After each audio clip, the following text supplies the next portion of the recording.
नमस्कार। तो कैसे आप लोग।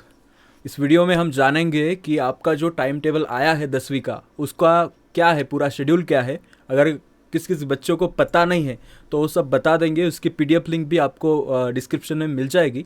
और इसमें देखते हैं अभी कि क्या खास बात है और क्या इस 90 डेज़ का प्लान हमारा होना चाहिए कि हम 90 प्लस ला सके। यहाँ पे 90 डेज़ है, उसको कट करके आपके पास सिर्फ 70 दिन बचते हैं।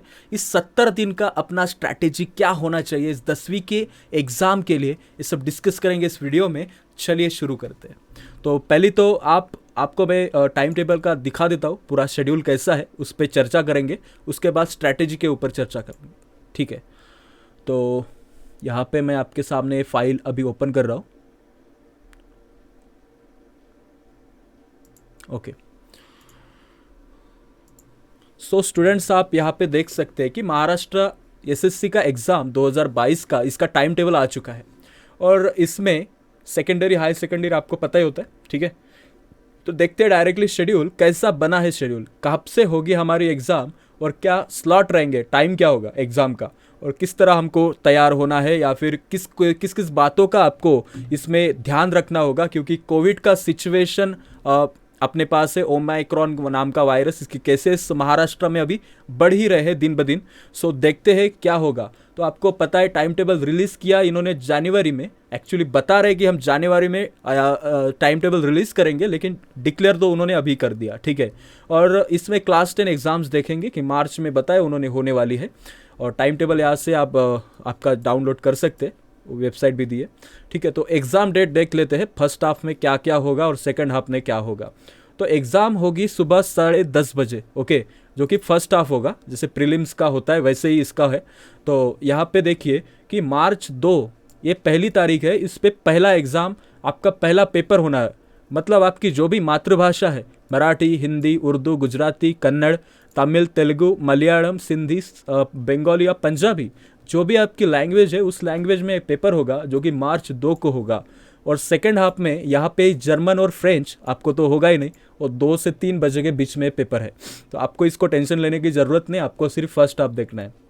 इसके बाद सेकंड मार्च 4 को एक एग्ज़ाम है, और ये है बेसिकली यहीं पे, मतलब इसमें भी इंग्लिश विंग्लिश का पेपर होगा, ठीक है। यहाँ भी इंग्लिश होगा, यहाँ पे मराठी होगा, ऐसा ही कुछ इसका है। मार्च 4 को होगी, या फिर ये सेमी वालों का हो सकता है, मराठी वालों का। ये 4 मार्च वाला इंग्लिश मीडियम का होगा।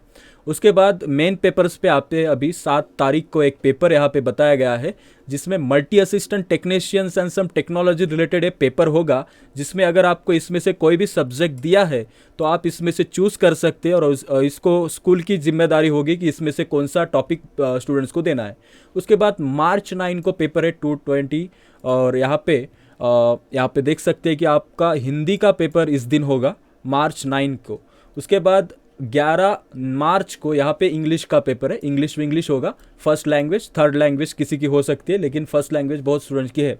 उसके बाद 14 तारीख को यहाँ पे मैथमेटिक्स पार्ट 1 का अलजेब्रा का पेपर होगा, अरिथमेटिक प्रोग्रेशन, सब टॉपिक्स आपको पता ही है कैसे करना है, मैं आपको बताऊंगा। उसके बाद मार्च 16 को यहाँ पे मैथमेटिक्स का सेकंड पेपर होगा, जिसको ज्योमेट्री बोलते हैं। और ज्योमेट्री का पेपर होने के बाद डायरेक्ट आपको छुट्टियां है 1-2 दिन की, और साइंस एंड टेक्नोलॉजी पार्ट 1 का पेपर होगा, जिसमें physiology, hygiene and home science, मतलब आपका बायोलॉजी का इसमें पार्ट आएगा। और 19 मार्च को ये पार्ट होने वाला है। बेसिकली बायोलॉजी नहीं आता इसमें, जो भी है आपको पता ही है। साइंस तो मेरा नहीं है, इसलिए मुझे इतना कुछ उसमें का पता नहीं। उसके बाद मार्च 21 को 22 को जो है बेसिकली 21 तारीख को छुट्टी के बाद साइंस 2 का पेपर होगा।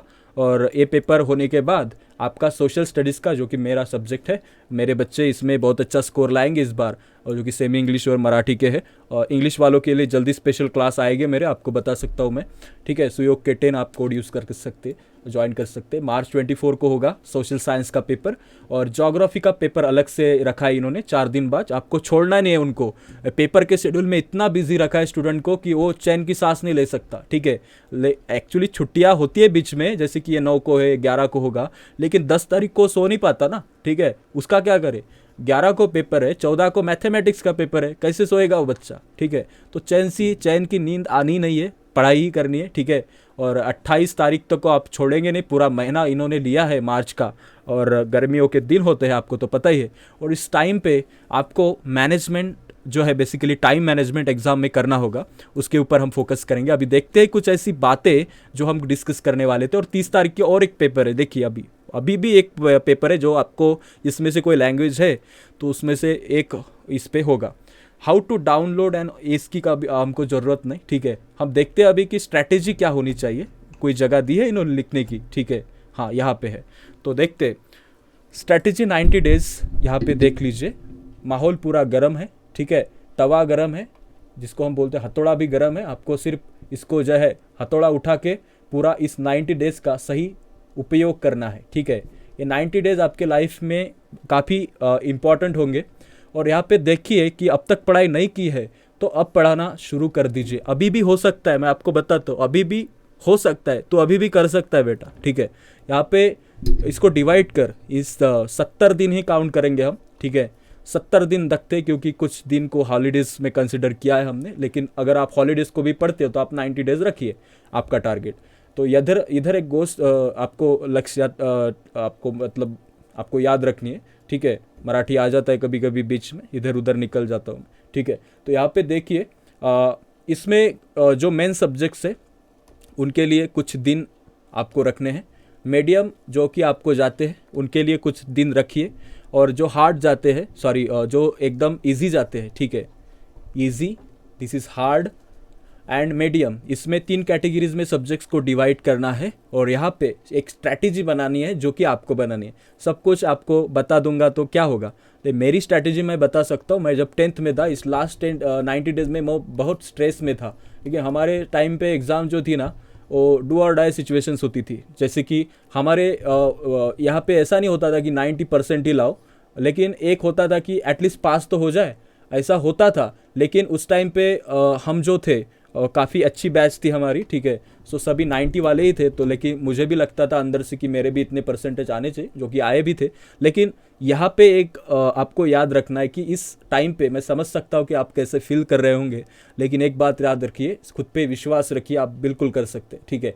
और एक बात याद रखिए, जितना इनपुट देंगे, ओके, जितना हार्ड इनपुट देंगे उतना हार्ड आउटपुट निकलेगा।